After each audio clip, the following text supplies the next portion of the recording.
बड़बड़ा रही थीं 80 साल की अम्मा। सुबह सुबह उठकर बड़बड़ करना उनकी रोज़ की आदत है। हमारे घर में नहीं बनती ये दाल वाली रोटी, हमारे घर में ये नहीं चलता, हमारे घर में वो नहीं किया जाता। सुबह 4 बजे उठ जाती हैं अम्मा। पूजा पाठ, हवन मंत्र, सबके खाने में रोक टोक, सोने जागने पर रोक टोक, सबके जीने के स्तर पर रोक टोक। मैं उनके पड़ोस में रहती हूँ और मेरी खिड़की उनके आंगन में खुलती है, इसलिए ना चाहते हुए भी सारी की सारी बातें मेरे कानों में पड़ती रहती हैं। अम्मा की बड़ी बेटी अक्सर आती है और महीना भर रह जाती है, घूमती है अम्मा के पीछे पीछे उनका अनुसरण करती हुई। तभी आंगन में बेटी की आवाज़ गूंजी, अम्मा पानी उबल गया है, अब पत्ती और चीनी डाल दूं? नहीं, थोड़ा सा और उबलने दे। अम्मा अखबार पढ़ती हुई बोली। मुझे हंसी आ गई थी कि 60 साल की बेटी माँ से चाय बनाना सीख रही थी। अम्मा चाहती हैं कि सभी पूरी उम्र उनके सामने बड़े ही ना हों। हाँ, अब चाय डाल दे, चीनी और दूध भी 2-3 उबाल आने दे। हाँ, अब ले आ। अम्मा की कमजोरी हर रोज़ मैं महसूस करती हूँ। 80 साल की अम्मा नहीं चाहती कि कोई अपनी इच्छा से सांस भी ले। बड़ी बहू कुछ साल साथ रही, फिर अलग चली गई। बेटे के अलग होने पर अम्मा ने जो रोना धोना शुरू किया, उसे देखकर छोटा लड़का डर गया था। वो ऐसा घबराया कि उसने अम्मा को कुछ भी कहना छोड़ दिया। दुकान के भी एक एक काम में अम्मा का पूरा दखल था। नौकर कितनी तनख्वाह लेता है, इसका पता भी छोटे लड़के को नहीं था। अम्मा ही तनख्वाह बांटती थीं। छोटे बेटे का परिवार हुआ। बड़ी समझदार थी उसकी पत्नी।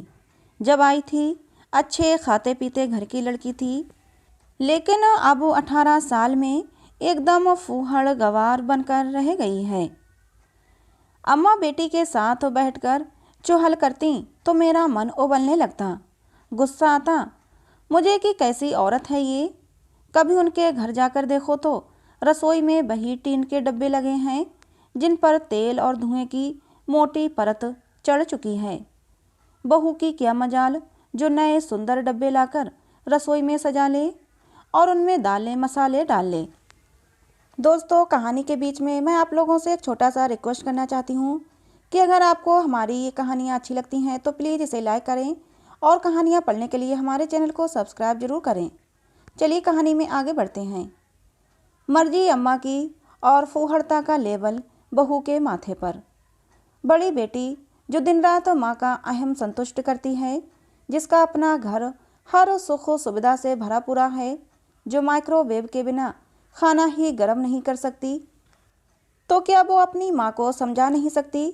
मगर नहीं, पता नहीं कैसा मोह है इस बेटी का कि माँ का दिल न दुखे, चाहे हजारों दिल दिन रात कुड़ते रहें। मेरे घर में 3 रोटियां खाने का रिवाज नहीं। अम्मा ने बहू के आते ही घर के नियम उसके कान में डाल दिए थे।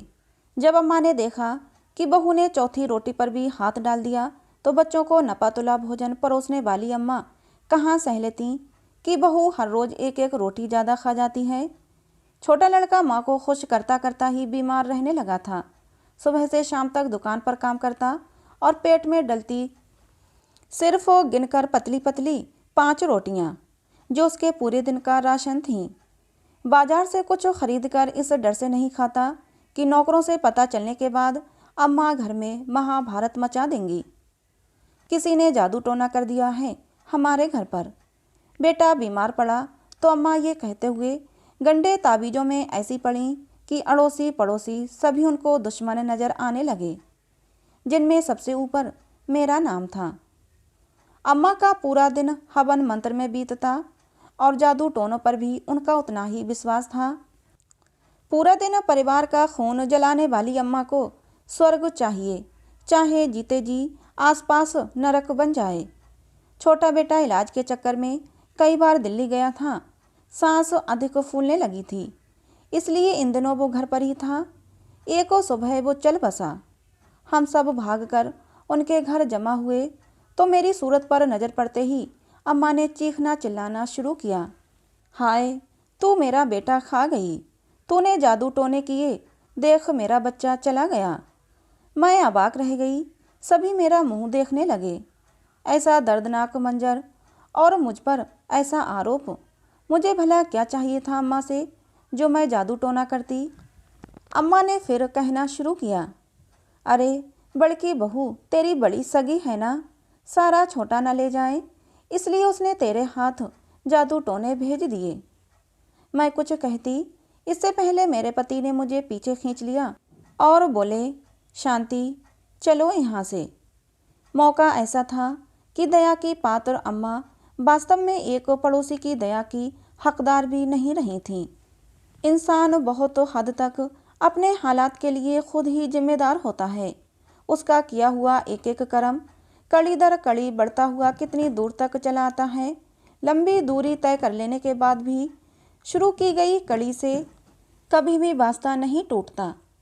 80 साल की अम्मा आज भी वैसी की वैसी ही हैं। बहू दुकान पर जाती है और बड़ी पोती स्कूल के साथ साथ घर भी संभालती है। अम्मा की सारी कड़वाहट अब पोती पर निकलती है। 4 साल हो गए बेटे को गए। इन 4 सालों में अम्मा पर बस इतना ही असर हुआ है कि उनकी जबान की धार पहले से कुछ और भी तेज हो गई है। कितनी बार कहा है कि सुबह सुबह शोर मत किया करो। अम्मा, मेरे पेपर चल रहे हैं, रात देर तक पढ़ना पड़ता है और सुबह 4 बजे से ही तुम्हारी किटकिट शुरू हो जाती है। एक दिन बड़ी पोती ने चीख कर कहा तो अम्मा सन्न रह गईं। रहना है तो तुम हमारे साथ आराम से रहो, वरना चली जाओ बुआ के साथ। दाल वाली रोटी पसंद नहीं तो बेशक भूखी रह जाओ। सादी रोटी बना लो, मगर मेरा दिमाग मत चाटो, मेरा पेपर है।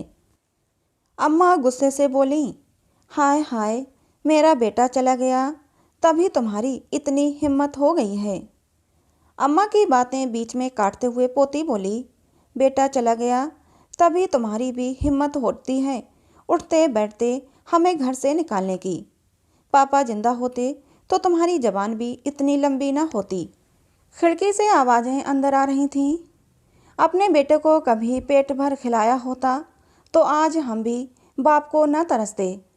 अम्मा, इज्जत तो लेना चाहती हो तो इज्जत करना भी सीखो। मुझे पापा मत समझना अम्मा, मैं नहीं सह पाऊंगी, समझी ना तुम। शायद अम्मा का हाथ पोती पर उठ गया होता जिसे पोती ने रोक लिया था। तरस आता था मुझे बच्ची पर, लेकिन अब थोड़ी खुशी भी हो रही है कि इस बच्ची को विरोध करना भी आता है। पेपर ख़त्म हुए और एक दिन फिर से घर में कोहराम मच गया। घबराकर खिड़की में से देखा, चमचमाते 3 छोटे छोटे ट्रंक आंगन में पड़े थे जिन पर अम्मा चीख रही थीं। दुकान से पैसे लेकर खर्च जो कर लिए थे। घर में इतने ट्रंक हैं, फिर इनकी क्या ज़रूरत थी। लेकिन अम्मा की बातों पर अब कोई ध्यान नहीं दे रहा था। शायद अम्मा के दिन अब ढल गए थे, अब वो अपनी मनमानी नहीं कर सकती थीं। तो दोस्तों, इस कहानी से हमें यही सीख मिलती है कि अपने हक के लिए खुद लड़ना पड़ता है। कोई सामने से आकर हमारा हक हमें कभी नहीं देता। कहानी आपको कैसी लगी ज़रूर बताना। अच्छी लगी हो तो प्लीज़ इसे एक लाइक और चैनल को सब्सक्राइब जरूर कर लेना। मिलते हैं अगली किसी नई कहानी में।